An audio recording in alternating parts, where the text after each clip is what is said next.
Oui, alors il faut dire en Italie, c'est un gros mot d'appeler quelqu'un des philosophes.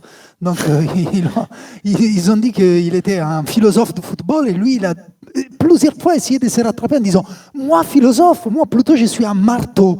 Image très, très bizarre, je trouve. C'est mieux d'être un philosophe qu'un marteau, mais bon, c'est une question de goût.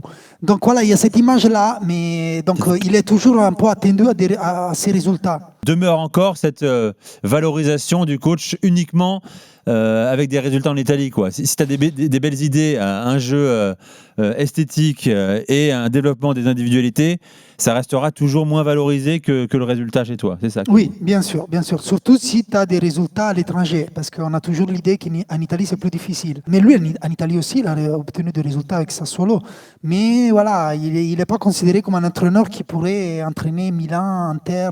Le Milan, par exemple, quand il cherchait un entraîneur, lui, autant qu'ancien joueur de Milan, on en a parlé beaucoup. Le fait qu'ils l'ont pas choisi, ils ont choisi en gros sa némésis, Allegri, c'est un peu, ça montre un peu qu'est-ce que c'est les valeurs les plus qu'ils ont plus la cote en Italie. En Italie, ça fait des années qu'effectivement on appelle De Zerbi un philosophe, les entraîneurs qui essayent de marquer un bout plus que les autres, c'est des naïfs, etc., etc.